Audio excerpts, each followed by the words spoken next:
African దేశాల్లో దగ్గుమందు పిల్లల ప్రాణాన్ని హరిస్తోందా? ఈ సిరప్లపై ప్రపంచ ఆరోగ్య సంస్థ ఏమని చెప్తోంది? దీనికి భారత ఫార్మా కంపెనీలకు సంబంధం ఏంటి? ఇంతకీ ఈ సిరప్లు చిన్నారులపై ఎటువంటి ప్రభావాన్ని చూపుతున్నాయి? గతేడాది సమస్య ఈ ఏడాది పునరావృతమైందా? Let's watch. దగ్గుమందు వల్ల ఆఫ్రికాలోని గాంబియాలో 66 మంది చిన్నారులు మృతి చెందిన విషయం తెలిసిందే. ఈ మరణాలకు భారతీయ కంపెనీ తయారు చేసిన దగ్గు సిరప్లకు సంబంధం ఉందని WHO పేర్కొంది. తాజాగా మరో ఆఫ్రికా దేశంలో పలువురు పిల్లలు చనిపోయారు. వీరి మరణాలకు భారత్కు చెందిన దగ్గుమందే కారణమని అనుమానాలను కామెరూనియన్ అధికారులు వ్యక్తం చేస్తున్నారు. మధ్య ఆఫ్రికా దేశమైన కామెరూన్లో గత కొద్ది నెలలుగా చిన్నారులు వరుసగా ప్రాణాలు కోల్పోతున్నారు. వీరి మరణాలకు దగ్గుమందే కారణమని అక్కడి అధికారుల ప్రాథమిక దర్యాప్తులో తేలింది. కానీ దగ్గుమందు తయారీ లైసెన్స్ నెంబరు భారత్కు చెందిన ఓ సంస్థతో సరిపోలినట్లు తెలుస్తోంది. కాగా 2022లో గాంబియాలో 60 మందికి పైగా చిన్నారులు భారత్లో తయారైన దగ్గుమందు వల్ల ప్రాణాలు కోల్పోయారు. ఉజ్బెకిస్తాన్లో 20 మంది చిన్నారులు కూడా అలాగే చనిపోయారు. వీటిపై స్పందించిన ప్రపంచ ఆరోగ్య సంస్థ భారతదేశంలోని మైటన్ ఫార్మాస్యూటికల్స్ లిమిటెడ్ తయారు చేసిన 4 దగ్గు జలుబు సిరప్లను వాడొద్దంటూ హెచ్చరికలు జారీ చేసింది. పిల్లల్లో ఈ సిరప్లు మూత్రపిండాలను పాడు చేస్తున్నాయని, ఇతర సమస్యలకు దారితీస్తున్నాయని తెలిపింది. దీనిపై భారత ప్రభుత్వం అధికారులు కూడా చర్యలు తీసుకోవాలని పేర్కొంది. ఈ క్రమంలో మరో ఆఫ్రికా దగ్గుమందుల వల్లే చిన్నారులు మరణించడం, అవి భారత్కు చెందినవే అన్న అనుమానాలు వ్యక్తం కావడం ఆందోళన కలిగిస్తోంది. కామెరూన్ దగ్గుమందు తాగి 12 మంది వరకు చిన్నారులు చనిపోయినట్లుగా తెలుస్తోంది. విషపూరిత దగ్గు సిరప్ల వల్ల ప్రపంచవ్యాప్త ముప్పు కొనసాగుతోందన్న ప్రపంచ ఆరోగ్య సంస్థ ప్రాణాంతకమైన పిల్లల మందులను ట్రాక్ చేయడానికి ఇప్పుడు 6 దేశాలతో కలిసి పనిచేస్తున్నట్లు తెలిపింది.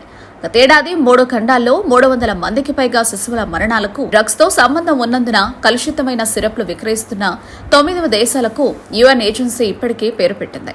కలుషితమైన మందులో ఇప్పటికీ చాలా సంవత్సరాలు కనుగొనబడతాయని, ఎందుకంటే అవసరమైన పదార్థం కల్తీ బ్యారెల్స్ గోధుమల్లో ఉండవచ్చని WHO భావిస్తోంది.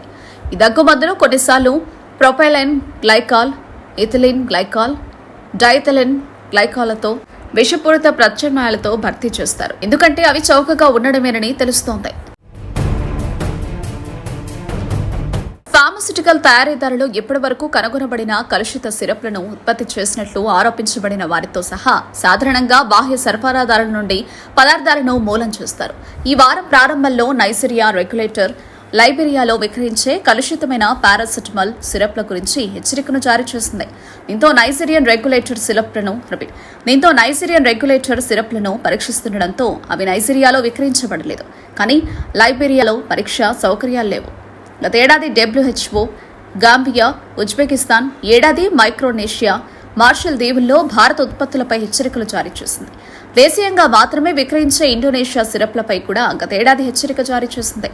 ఇండోనేషియాకు చెందిన 3 తయారీదారులు PT యారెండో ఫార్మటామా, PT universal pharmaceutical industries, PT AFI pharma లైసెన్స్లు రద్దు చేయబడ్డాయి.